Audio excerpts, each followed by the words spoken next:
आज की इस कड़ी में हम स्वतंत्रता सेनानी और प्रख्यात सामाजिक कार्यकर्ता अमृतलाल विट्ठलदास ठक्कर को याद करते हैं, जिनका जन्म 29 नवंबर 1869 को हुआ था।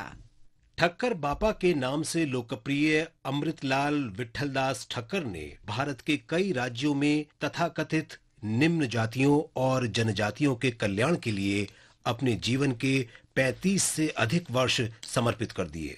बापा का जन्म गुजरात के भावनगर में हुआ था। उन्होंने पोरबंदर, युगांडा, बॉम्बे नगर पालिका में एक इंजीनियर के रूप में और तत्कालीन सांगली राज्य के मुख्य अभियंता के रूप में भी काम किया।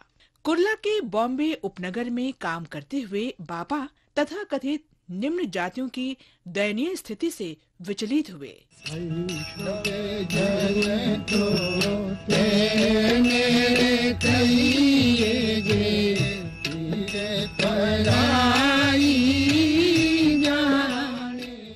शोषित वर्ग मिशन के सदस्य रामाजी शिंदे की मदद से उन्होंने कुर्ला में सफाई कर्मियों के बच्चों के लिए एक स्कूल की स्थापना की।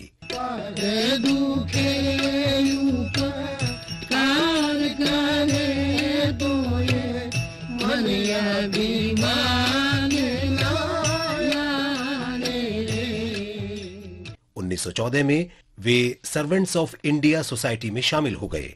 गोपाल कृष्ण गोखले ने उनका परिचय महात्मा गांधी से कराया और उन दोनों के बीच गहरा रिश्ता बन गया। 1920 में बापा ने ओडिशा का दौरा किया और अकाल के दौरान राहत कार्य भी किया।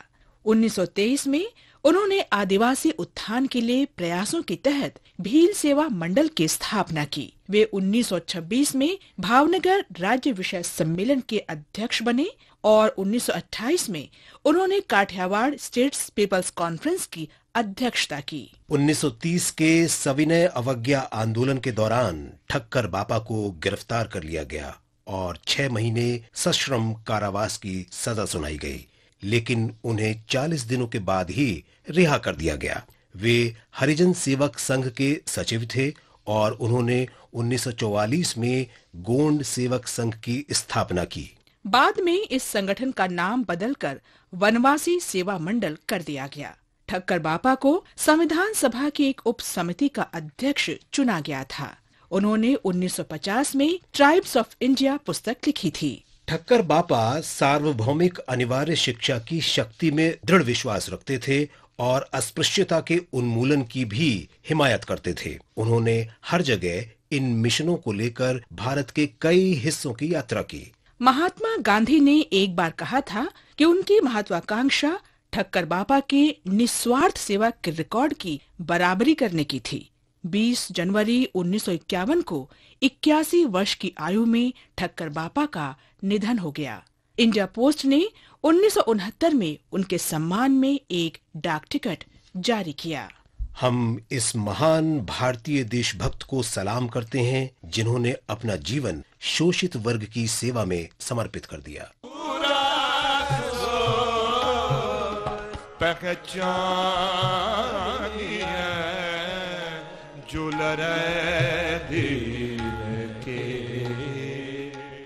हम 29 नवंबर 1885 को शहीद हुए स्वतंत्रता सेनानी, दार्शनिक और सुधारक राम सिंह कूका को भी याद करते हैं। कूका आंदोलन के संस्थापक राम सिंह कूका पहले भारतीय थे जिन्होंने असहयोग और ब्रिटिश माल तथा सेवाओं के बहिष्कार का इस्तेमाल राजनीतिक हथियार के रूप में किया था। राम सिंह का जन्म पंजाब के भैणी में हुआ था।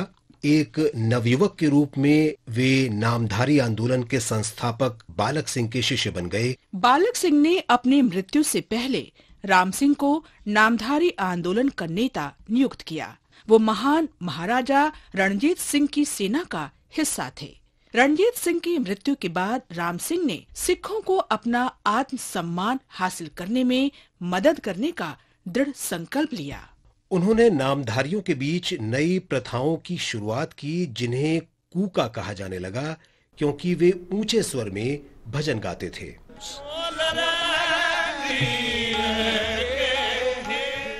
कूका आंदोलन ने समय के साथ गति पकड़ी और अंग्रेजों ने इस पर हिंसक प्रतिक्रिया व्यक्त की, जिसमें कई कूका लड़ाके मारे गए।